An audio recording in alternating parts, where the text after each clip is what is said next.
कल दिल्ली के बॉर्डर पर डेरा जमाए किसानों को 1 साल पूरा हो रहा है और इस मौके पर पंजाब और हरियाणा से किसान अपनी जीत का जश्न मनाने और आंदोलन को एक नई हवा देने के लिए दिल्ली के बॉर्डर पर फिर मजमा जमा रहे हैं।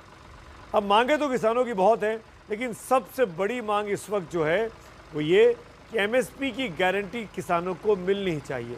बात इस पर फंसी हुई है, पेच अभी भी फंसा हुआ है। देखिए मेरे सहयोगी अंकित गुप्ता की ये खास रिपोर्ट।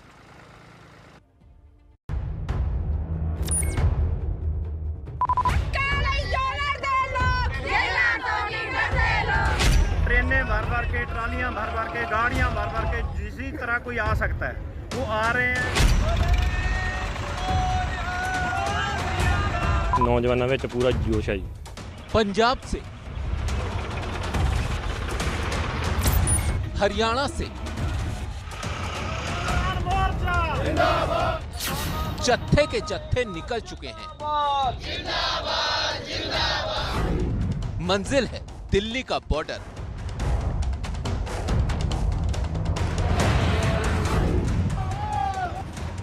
वो तारीख थी 26 नवंबर 2020, जब दिल्ली के बॉर्डर पर किसानों को रोक दिया गया था और उन्होंने अपना तंबू दिल्ली के तमाम बॉर्डर पर ही तान दिया था। अब इस आंदोलन को 1 साल पूरा हो रहा है और किसानों की मंजिल वही है, यानी दिल्ली का बॉर्डर। सिंघू, टीकरी और दिल्ली के दूसरे बॉर्डर पर किसान पहुंचना शुरू हो रहे हैं। ट्रैक्टर का कारवां दिल्ली की तरफ बढ़ रहा है। ट्रेनों, बसों में भी किसान दिल्ली आ रहे हैं। किसान एक बार फिर अपना दम दिखाने की तैयारी कर रहे हैं। जो तमाम साड़ियां रोजमर्रा दीयां लोड़ां ने उन्हां दा प्रबंध करके दिल्ली वाल नूं चलना वा। सो ये काफले चलते रहने जिन्हां सारे सारे मसले हल नहीं होंगे। जब तक हमारे साथ डायलॉग में आकर के सरकार बातचीत में आकर के इन सभी मुद्दों के ऊपर क्लियर नहीं होती, तब तक ये आंदोलन चलता रहेगा। हालांकि पिछले 1 साल से चल रहे इस आंदोलन में बहुत कुछ बदल चुका है। जिन 3 कृषि कानूनों की वापसी की मांग किसान कर रहे थे, उसे वापस लेने का ऐलान प्रधानमंत्री मोदी कर चुके हैं। कैबिनेट में भी इस बात का प्रस्ताव पास हो गया है। फिर भी किसान संगठन 29 तारीख को संसद मार्च करने जा रहे हैं, ताकि बची हुई मांगों को पूरा करा लें। वो एमएसपी पे कोई बातचीत करना नहीं चाहते, क्योंकि एमएसपी पे अगर कानून बनेगा तो पूरे देश के किसानों को लाभ होगा। और अभी तो हमने ये कहा कि जो 23 फसलें हैं आप जो है उसी पे ही बना दो। अगला तो हमारा ये है कि दूध पे भी चाहिए, हमको ऑल क्रॉप्स पे एमएसपी चाहिए, वेजिटेबल्स है उस पे भी चाहिए, हमको सी फूड पे भी चाहिए।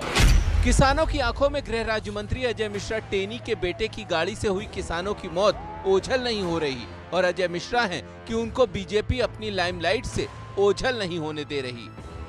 सर मांग कर रहे हैं अभी भी कि आप अपना पद छोड़े, क्योंकि देखिए अभी उन्होंने फिर से किया था। किसानों से पूछो। फिर भी बात जिस पर अटकी है वो है एमएसपी की गारंटी। सवाल ये कि सरकार एमएसपी गारंटी कानून क्यों नहीं बनाना चाहती, तो इसके पीछे है अर्थव्यवस्था पर पड़ने वाला बोझ। लेकिन इसे लेकर भी विशेषज्ञों में 2 राय है। अगर आप सरप्लस प्रोडक्शन है, आज भी एफसीआई जितना खरीदता है उतना वो डिस्पोज ऑफ नहीं कर पाते। आपकी रिक्वायरमेंट 30-35 मिलियन टन की है फूड सिक्योरिटी के लिए, आज आप 80 मिलियन टन खरीद लेते हैं। देश का 4 लाख करोड़ आज भी गोडाउन में सड़ रहा है।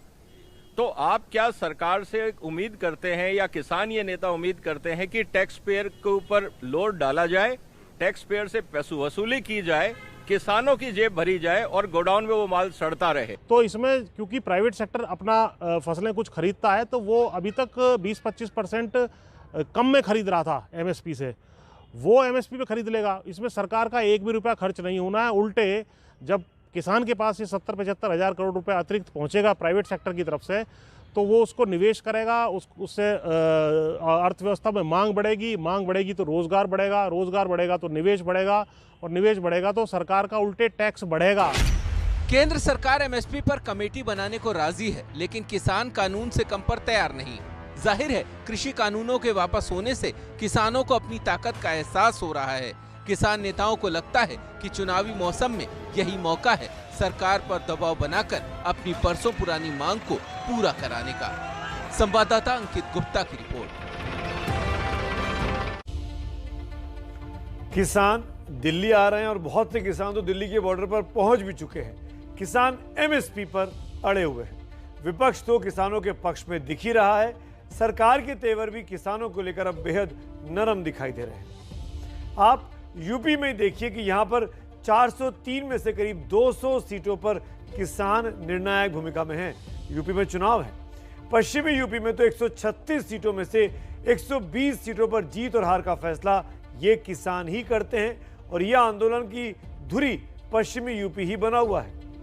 पंजाब की बात करें, जहां पर विधानसभा चुनाव है, तो 117 में से 77 सीटों पर वही होगा जो वहां के किसान चाहेंगे। यानी किसान तय करेंगे कि अगली सरकार किसकी बनेगी और पंजाब के किसान इस आंदोलन को 1 साल तक आगे ले जाने में उनकी सबसे बड़ी भूमिका रही है। उत्तराखंड में भी चुनाव है। वहां पे 70 विधानसभा सीटें हैं। 19 सीटों पर बताया जाता है, जो कि तराई का इलाका है, जो कि लखीमपुर वाला इलाका है, आसपास का इलाका, वहां पर भी किसानों का दबदबा है और ये 19 सीटें तय करती हैं कि किसान तय करते हैं कि 19 सीटें कौन जीतेगा और कौन हारेगा। जहां किसान इतने महत्वपूर्ण हैं, इनके वोटों से अगले साल कम से कम 3 राज्यों में सरकारें बनेंगी या सरकारें बिगड़ेंगी। उनके हित की बात क्यों नहीं होनी चाहिए? इसी में बात उठती है कि किसानों को मिलने वाली सब्सिडी को लेकर। मैं आपको तुलनात्मक तौर पर एक अध्ययन दिखाता हूं अमेरिका और भारत के बीच। अमेरिका में हर किसान को सालाना 5,39,000 रुपए सब्सिडी के तौर पर सरकार देती है, जबकि भारत में ये रकम 3,642 रुपए है मात्र।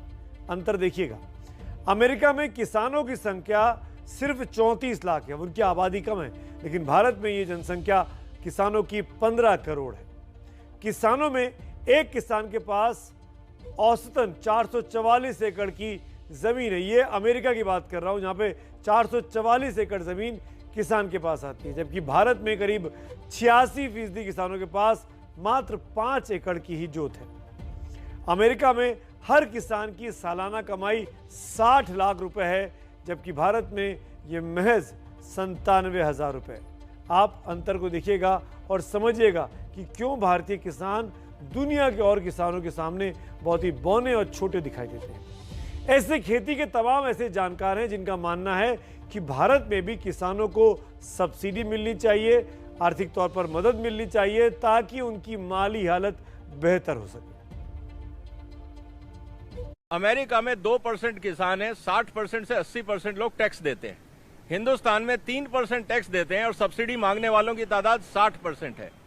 क्या 2 या 3 आदमी 60 लोगों का बोझ उठा सकता है? अमेरिका में या यूरोप में जिसकी ये बात करते हैं किसान नेता, पहले ये जाके सीखें कि वहां कितने किसान हैं। अन्य देशों की बात करें तो वहाँ 5 लाख रुपए से लेके और 40-45 लाख रुपए तक प्रति वर्ष एक किसान के खाते में जो है दिए जा रहे हैं सब्सिडी के रूप में। यहाँ पर वो आंकड़ा 10-12-15 हज़ार रुपये भी नहीं बन पाता है। ऐसी नीतियाँ हमने अपनाई हैं जिससे किसानों की जो है अनदेखी हो रही है लगातार। अब जिस एमएसपी को लेकर पेच फंसा है, उस पर किसानों और सरकार का क्या पक्ष है, ये जानना भी आपके लिए बहुत जरूरी है। तभी इस मामले की असल जड़ तक आप लोग पहुंच पाएंगे। सरकार के मुताबिक भारत में एग्रीकल्चर वैल्यू यानी कुल अनाज की कीमत लगभग 30 से 31 लाख करोड़ रुपए है, जबकि किसानों का दावा है कि देश की 23 फसलों में से अगर गन्ने को हटा दे तो फसलों की कीमत 10 लाख करोड़ के आसपास बैठती है। सरकार का मानना है कि सरकार को बिना भेदभाव किए सारे किसानों की फसल खरीदने के लिए पैसे का इंतजाम रखना होगा। यानी 30 से 31 लाख करोड़ रुपए सरकार को अपने खजाने में चाहिए होंगे अगर वो एमएसपी को जरूरी कर देती है, कंपलसरी कर देती है।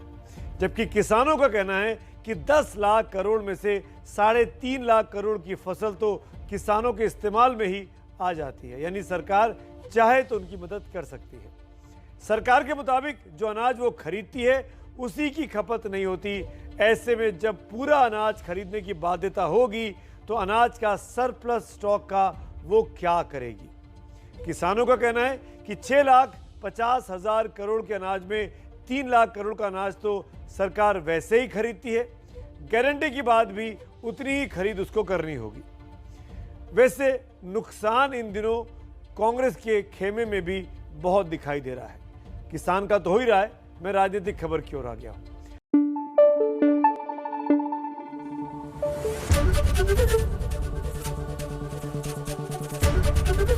एबीपी न्यूज आपको रखे आगे।